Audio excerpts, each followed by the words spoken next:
ह्या सर्व गोष्टी बाजूस ठेव, कारण आवडत्या मनुष्याविषयी गोष्टी निघाल्या असता आवड काय होते तर अधिक वाढते, म्हणजे ती दुप्पट होते.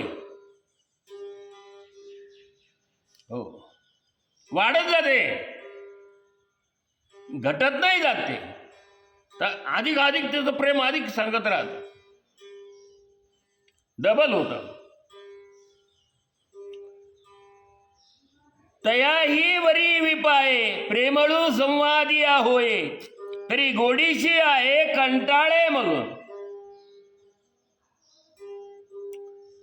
त्यातूनही कदाचित गोष्ट ऐकणारा प्रेमळ भेटला तर त्या गोष्टीला उपमा देता येईल का? तिथं त्याच जातीचा भेटला पाहिजे, म्हणजे ते ऐकणारा भेटला पाहिजे आणि त्यातलाच तो असला पाहिजे. त्यातला तो जर नसेल आणि त्याला जर म्हटलं चाल सांगतो तुला चाल. एक मनुष्य लग्नाला निघाला, हातामध्ये आहेराचं सामान, एका हातात टीप, आणि एसटीला खूप गर्दी, आणि त्या गर्दीत तो बिडीमध्ये तो घुसायला लागला आतमध्ये. आणि त्याला जर म्हटलं आता तुला गीता सांगतो 2 मिनटं थांब बरं, तो म्हण मला गाडी जागा कशी मिळेल ते पा, काही गीता सांगत मला. मग तो आवडीचं आहे का? नाही आहे. हा, येथे पाहिजे जातीचेच पाहिजे, त्याच क्षेत्रातले असले पाहिजे, हरिभक्तच असला पाहिजे आणि त्याला सांगावं. तो जर नसेल आहे की नाही, त्याला सांगितलं तर काय उपयोग नाही. ती खडकी वरशिले, खडकावर पाऊस पडला, बी पेरलं, काय उपयोग आहे का त्याचा?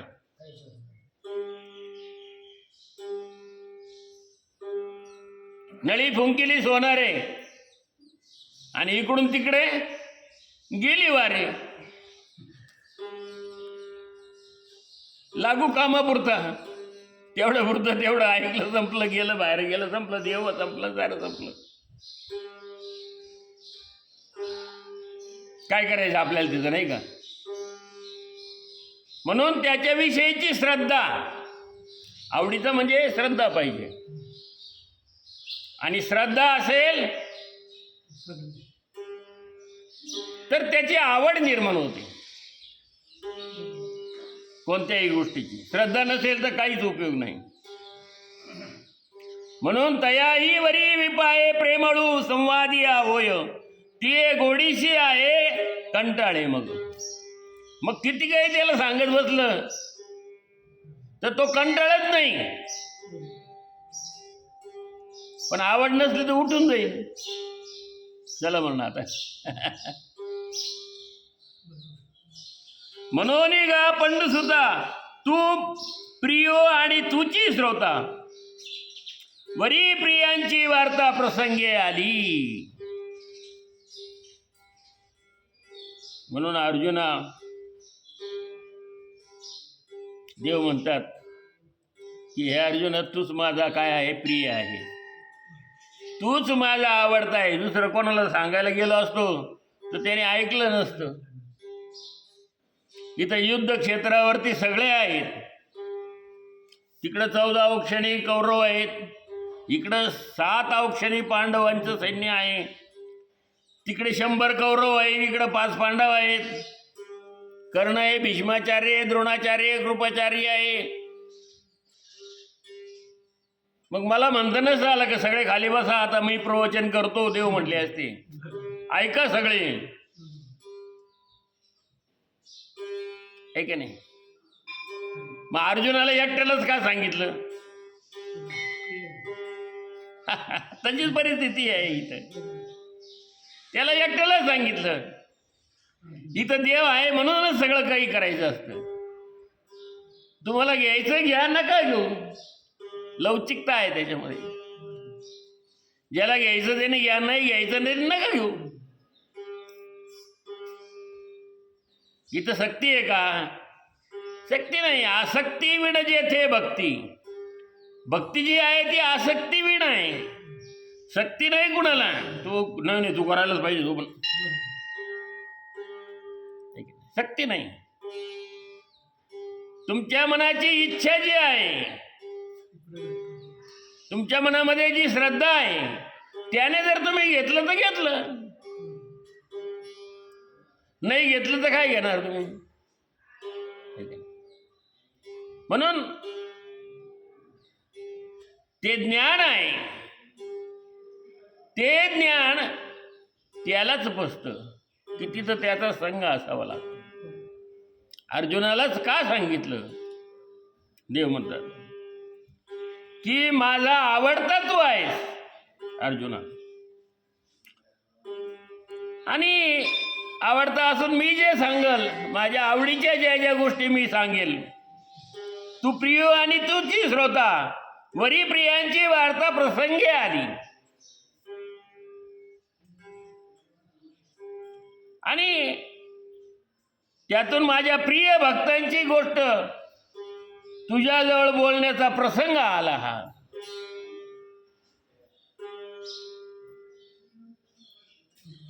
ऐक नाही, एखाद्या दुसऱ्या माणसाची स्तुती जर आपण करायला लागलो एखाद्या माणसाजवळ, तो म्हणून त्याचं काय सांगत मला, ऐक नाही माझं काय ते सांगा.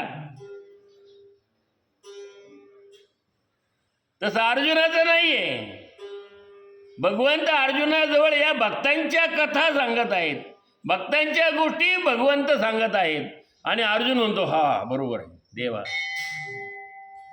कारण की तो ऐकून घेणारा आहे, तो भगवंताचाच प्रिय आहे, भगवंताचाच भक्त तोही आहे.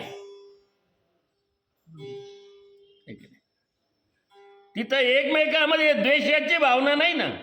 अद्वेष्टा सर्वभूतानां मैत्रेय करुणाचो, निर्मम निरंकार समदुःख सुखक्षमी, संतुष्ट सततम योगी यतात्मा दृढ निश्चया.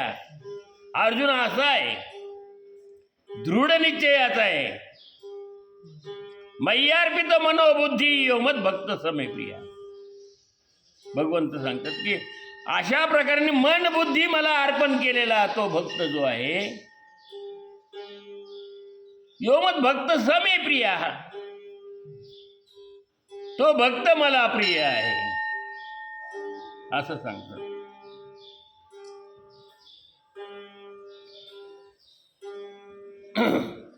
तरी आता बोलो भले या सुका मिनलो, ऐसे म्हणत केवी डोलो लागला देव.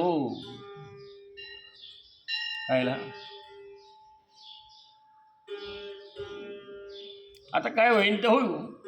तरी आता बोलो भले या सुका मिनलो, काय होईल ते हो, मी बोलतो.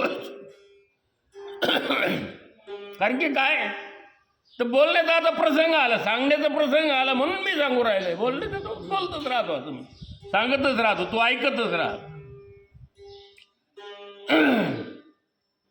आणि बोलण्याचा प्रसंग आला, हेही आपले काय आहे. देव म्हणतात अर्जुनाला की आपलं भाग्य आहे की हे असं सांगतोय, मी असं बोलतोय. आणि असं बोलून देव अर्जुनासमोर डोलू लागले, सांगू लागले. मग म्हणे जाण तया भक्तांचे लक्षण, जया मी अंतःकरण बैसो घाली. मग काय म्हणाले, त्या भक्तांचं काय लक्षण आहे. मग म्हणे जाण तया भक्तांचे लक्षण, जया मी अंतःकरण बैसो घाली. मी आपल्या हृदयामध्ये साठवून ठेवतो. कोणाला? त्या भक्तांना, त्यांना. आपण होतो आपल्या हृदयामध्ये, ऐसा हृदयामध्ये रामो असता सर्व सुखाचा आराम. पण भगवंताच्याही हृदयात त्या भक्ताला साठवून तो भक्त ठेवतो. मग आज भगवंताने ज्या ज्या भक्तांना आपल्या हृदयामध्ये साठवून ठेवलं, त्या भक्तांची लक्षणं काय आहेत हे उद्याला आपण पाहू. विठाला विठाला विठाला विठाला विठाला.